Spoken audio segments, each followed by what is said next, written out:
Does a man have to be masculine in order to attract a woman? For me, yes. I would rather my man be a little bit more feminine or sensitive in that tone. You know what I'm saying? There seems to be a heavy push for men to embrace their feminine side, or at least an attempt to redefine masculinity. But it seems to be pushed harder in one demographic than all the others. We gonna talk about it. Let's get it.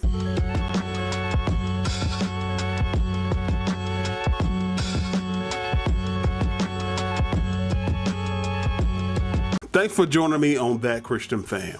If growing in the faith is important to you, hit that subscribe button, because over here we like to encourage, empower, and give you everyday practical Christian advice on real life current situations.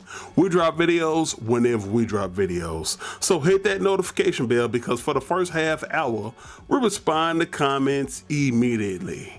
All right, y'all, let's jump right into it. Now, y'all saw the thumbnail. The thumbnail consists of Jonathan Majors, my boy Russell Westbrook, and Young Thug. But I want to start this off by addressing Jonathan Majors. It seems that he has made a huge splash, not only for his roles in Ant-Man and the Wasp, but also in Creed 3.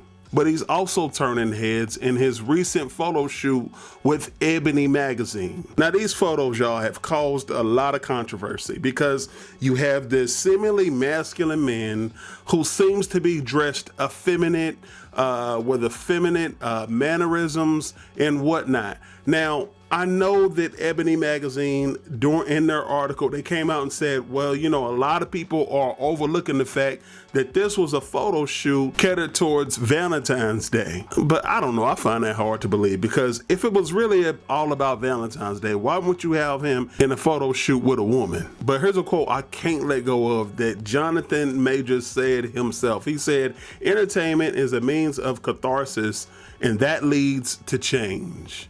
I wonder what type of change he's talking about. Is he talking about redefining masculinity, redefining manhood? I don't know. Now, I know the dude is a hometown kid from here in Cedar Hill, Texas, which is a suburb right outside of Dallas. He has a daughter, yada, yada, yada, all that.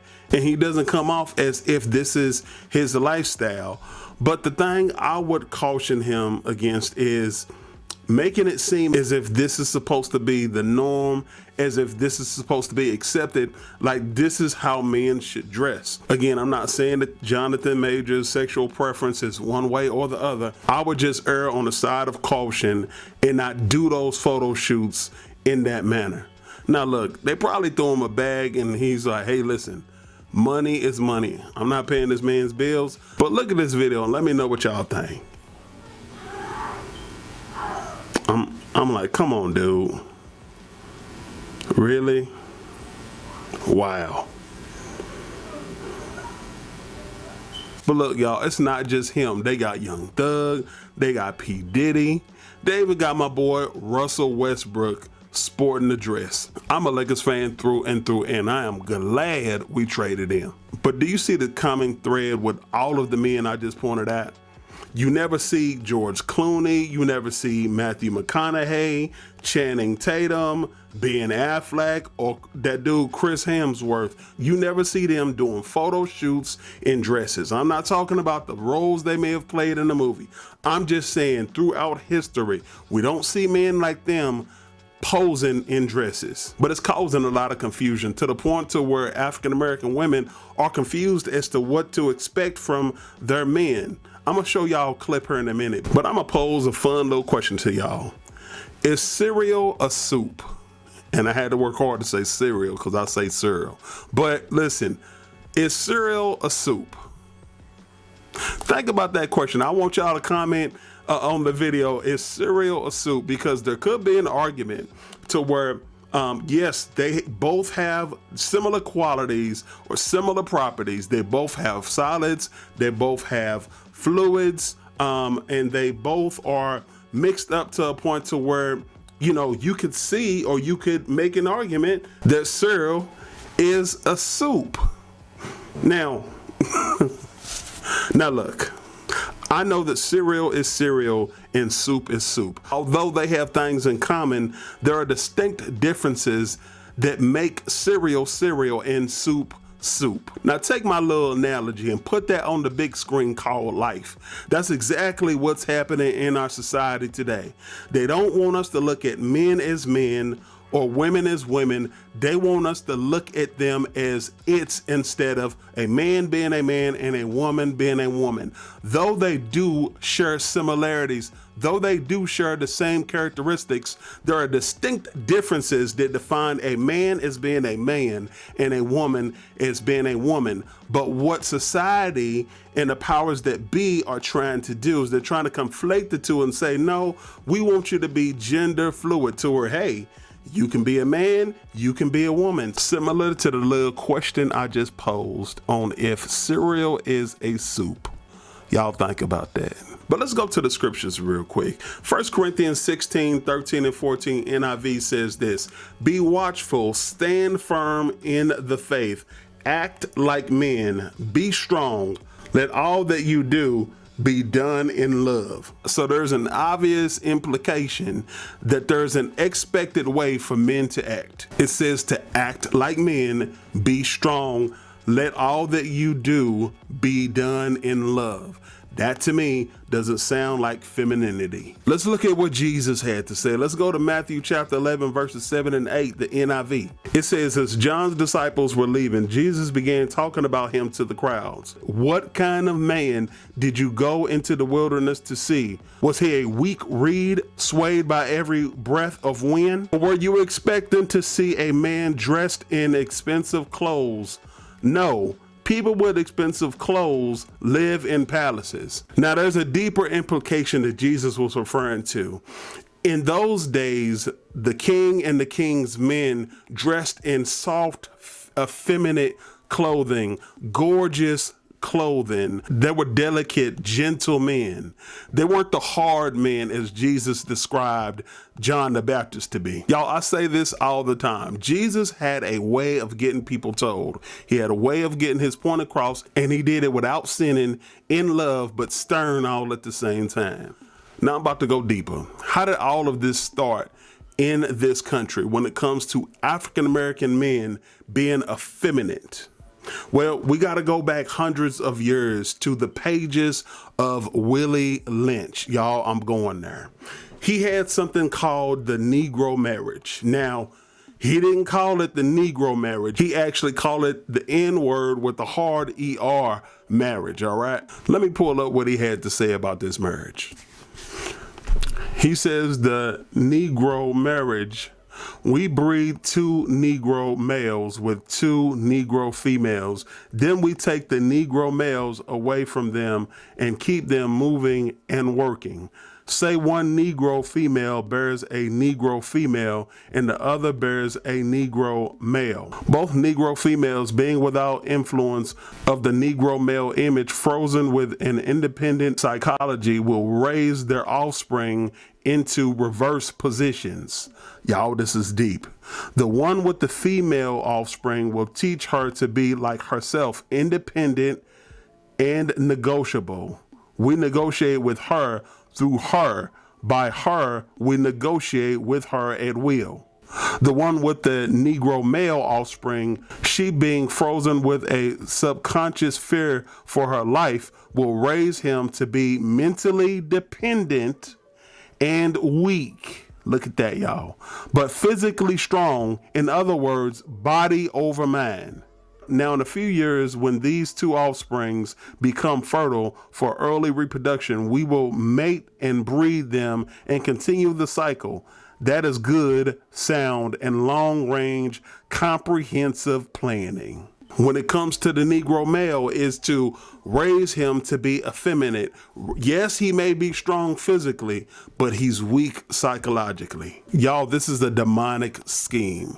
I showed y'all how it started, but that's no excuse for us to continue to perpetuate it today. We have taken that mentality and we have ran with it to the point to where we think that it is the right way to be. To give y'all an example of what I'm speaking of, I'm about to play y'all a clip of two young ladies, and without me saying anything, I want y'all to comment on the distinct differences you hear in the mentalities of the two young ladies. What is the difference between masculine and feminine energy? I feel like feminine energy is like, just, you know, it relates back to like, I feel like old times, like womanish roles and like the feminine energy that go along with that. Like men should, in my opinion, men should open the door and just like feminine energy, and masculine energy is more of like the, not in control, but just like the leader of the relationship, in my opinion. So Does a man have to be masculine in order to attract a woman? for me, yes. Yes. Does a woman need to be feminine in order to attract a man? Yes, for me, yes. Do you think women are more attracted to masculine or feminine men? I believe more masculine. I would rather my man be a little bit more feminine or sensitive in that tone. You know what I'm saying? I really don't like to use feminine and masculine because I just feel like people should just be who they are. You know what I'm saying? If you're soft, if you're gentle, if you're loving, then it is what it is. And if you go by rough love or tough love or anything, I mean, I'm pretty sure somebody's out there with tough skin for you. If men had the space to really be themselves and not be pressured into thinking that they're gay or soft or, you know, whatever it may be, you know, I feel like if we didn't have that type of like thought about men being like gay or anything, then men would be more softer, they would be more in tune with their feelings, and they would be just, I don't know, just better people. What is the difference between alpha and beta males? I think alpha is someone who would kind of be considered a leader. And I think a lot of the time that carries like a bad rep, but I don't personally think that it is, so. What does toxic femininity look like? You girls know. You know what you do. I'm just saying. You know, there's like, girls know what they're doing. Like, if you ever think that a girl is innocent, you're probably wrong. Like, she knows what she's doing. Why is there so much media attention exposing the flawed nature and behavior of men, but not also the flawed nature and behavior of women? Because in this day of age, women like to be victims. I am a strong believer in that, and I feel bad for a lot of guys. I'm not gonna lie. Like, it's all about, like, how, you talk to any girl and she'll say her ex is a narcissist. Like, not every guy walking this earth is a narcissist. I'm sorry. I just don't believe in that. Women often are really, really insecure. Like, we like to project our insecurity. So a lot of the time, the loudest and proudest girl out there is definitely the one that has, you know, some mental issues and insecurities. That's what I'd say. Men are, well, it's a fact, it's a known fact, men are physically more capable than women. They are stronger. So I think some of the roles that come not only in dating but also marriage, like things that happen around the house, you know, if the toilet breaks, I'm not fixing it. Like, I hope a man does. No offense. I will definitely do the cleaning because that's just, I don't know. You're probably asking the wrong person about this. A lot of the time when we think about men who are masculine, it's just them being it's like them knowing who they are. And I feel like if you're insecure and you're around, even in friendships, like if you're around someone who's so strong in who they are, like you're definitely gonna be threatened by that. And so that's probably why a lot of like females like attack men for that, I'd say. Who do you think cares more about masculinity, men or women? I definitely think it's men, 100%. I do feel like women, there are a lot of women that help them, but I do feel like men, you know, like I said, you know, about social construct and everything, I feel like society is more harder on men, and so that makes them want to be more masculine or prove to themselves, to other men, that they're more manly. You know what I'm saying? I honestly think women. I think women are always targeting men, whether it's in a bad way or a good way. We're always like attacking them for anything they do. I feel like in this generation there's no winning. So would you say that men are conditioned by other men to act a certain way? I feel like men are conditioned by society, men and women, to act that way. I think that goes along with anybody. I think that can be a women thing too, but I think a lot of the time women are expected to be super independent. Women are pushed to go to college and be super, like, not that it's wrong. I think that if you want to do that, go ahead, but there's nothing wrong with wanting to raise a family and stay home. And same thing with a guy, there's nothing wrong with wanting to be the breadwinner of the family. So how do you think we can fix that? Well, we need to have more conversations. That's one thing. It needs to be more topics like this. We need to be able to, like, I want to say, mind your own damn business. You know what I'm saying? Now, I know y'all not blind. I know y'all not deaf. y'all could see that there was a distinct difference on the way one viewed manhood and the way another one viewed manhood. And you will notice that one couldn't have a conversation without using profanity and had to say, mind your business. And that is another mentality that plagues our culture. This whole mind your business, God can't judge me. This whole mind your business, only God can judge me. No. If we're going to have real and honest conversations, one has to be observant as to what they are seeing, and we need to be open to feedback and criticism. Without those two things, it's impossible for us to move forward. I want to give y'all 3 practical things that you can implement regardless of your religion. This is not Christian, this is not Muslim, this is not Hindu, this is not Catholic. These are 3 things that we can implement regardless of your religion. Number 1, fathers, be present and active in the lives of your sons. Don't be passive. Be hands-on, be active. Know what's going on in school, know what's going on, not just in sports, because we love to be present in sports. No, be active in school. If they're in band, be active in band. Just be all up in your son's business. Number 2, men, hang with other men. I cannot explain it, but there's something about when you're hanging around other men, other masculine men. It just speaks to the masculinity within you, and you just feel, I don't know, it's just this strength that you, this common bond that you might have with other men. It's like, man, like, you know, because oftentimes we may be surrounded by women, or we may be used to working with women, and some of that psychology, some of the emotionalism rubs off on us, and we don't engage culture and society as men like we should. Y'all know what I'm saying. Number 3, stop being scared. Stop being afraid. Don't be afraid to be canceled. Don't be afraid of this PC culture.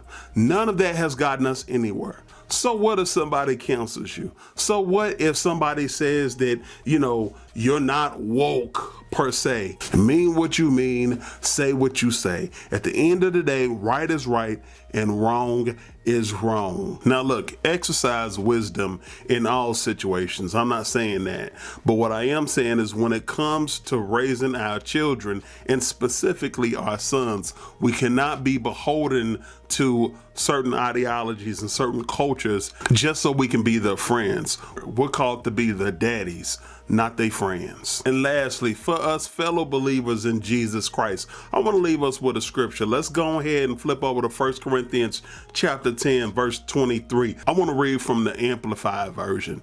It says, all things are legitimate, permissible, and we are free to do anything we please. But not all things are helpful, expedient, profitable, and wholesome.